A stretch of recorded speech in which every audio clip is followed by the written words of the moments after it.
Harper and John head to the ER after Grace calls them in. She has a patient with a gunshot wound to the stomach, but because he's drunk, he insists it's just from eating bad sushi. Right then, Grace's husband shows up, catching John off guard. The patient suddenly bolts from the bed, and John quickly shakes it off and chases after him.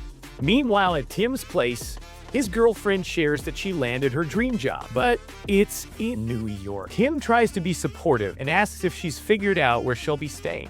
Later, Grace calls John to apologize for the awkward moment at the hospital. She also cancels their dinner, explaining that she needs to meet with her ex to discuss issues with their child. Angela gets called in by the sergeant and told she needs to ride along with an analyst from the station. Apparently, the analyst has flagged Angela a few times and thinks she's having issues on her beat.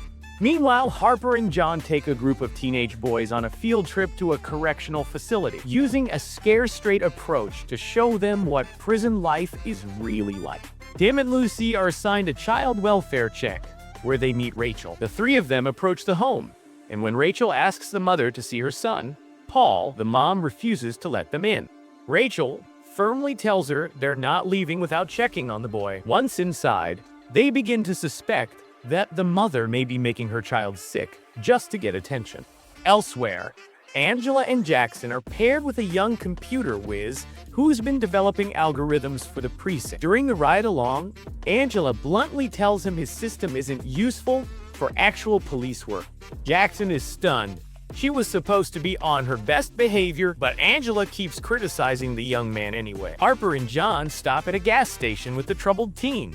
John offers to buy them snacks, but Harper pulls him aside and warns him not to be too nice. He pushes back, insisting she's wrong, until one of the boys suddenly drives off in the van, leaving them stranded. Thankfully, another teen manages to stop the driver before things get worse. At the mother's house, an ambulance arrives to take her son, Paul. She becomes hysterical, and Tim and Lucy have to hold her back. Meanwhile, Angela takes the young algorithm prodigy, Elvis, on a ride-along to show him what real policing looks like. When a hardened criminal lunges at her, she drops him with a strike to the knees. Jackson steps in to defend her action, explaining that without that move, Angela could have been hurt. John and Harper arrive at the correctional facility, where they're warned that what they're about to witness could be tough, especially for anyone with kids. The troubled teens are seated in a row as several inmates are brought out to talk to them. John speaks with the warden about one of the boys, Hector. He doubts this program will help him, especially since Hector has been acting out ever since his brother was locked up in the same prison. They agree Hector may need to see his brother directly. Meanwhile, word comes back that Paul's toxicology results are completely clean, leaving the team unsure of what's really going on. Back at the prison, Hector finally comes face to face with his brother. Suddenly, an alarm blares. The warden tells everyone she has to step away for a few minutes and reassures them that everything is fine. But once she's gone, the inmates whisper that it sounds like a riot has started. Elsewhere, Tim meets with the sergeant to ask about a possible transfer to New York. When the sergeant brings up Rachel, Tim insists the move has nothing to do with her. Rachel shows up to tell Tim that she discovered Paul's neighborhood has a history of kids getting sick from heavy metals in the water. Families switched to well water about 4 months ago, the same time Paul's symptoms began. Rachel feels terrible, realizing she had Paul taken from his mother without knowing the full story. Now she's stuck, because reversing that decision requires solid proof. Meanwhile, Angela and Jackson respond to an active shooter call. As they arrive, dozens of people rush out of an office building in panic. Inside, the shooter is weaving through cubicles before ducking behind one. Angela and Jackson crawl in low, and when the moment's right, Angela rises, fires, and takes him down before slapping the cuffs off. Back at the prison, the warden returns and confirms that a riot has broken out.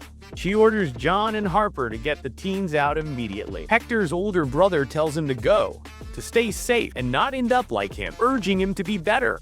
John and Harper rush the group out, passing the wreckage of the riot and even a dead inmate along the way. Ahead, 2 prisoners block their path, forcing John and Harper into a fight to clear the way. During the escape, one of the prison officers escorting them is injured and begins bleeding badly. Once they get outside, John and Harper learn that the warden has been taken hostage. Determined to help, they decide to head back in. On the way, they stop to speak with a prisoner named Oscar, an opportunist John knows, and convince him to assist them. Together, they manage to secure the warden, but as they try to leave, they run straight into a crowd of dozen prisoners. Among them is Hector's brother, who immediately asks if Hector got out safely. John assures him that he did, and Hector's brother orders the other inmates to stand down. Back at the station, Tim, Jackson, Angela, and Lucy gather to talk. Angela is annoyed when she finds out she wasn't even the Lopez flagged by Elvis algorithm, meaning she went through the ride along for nothing. Later, Grace stops by the precinct to see John. She admits she needs time to think. Her ex has asked her to get back together, saying it would be better for their child. She tells John she isn't sure what to do. What did you think of this episode? Let me know in the comments below.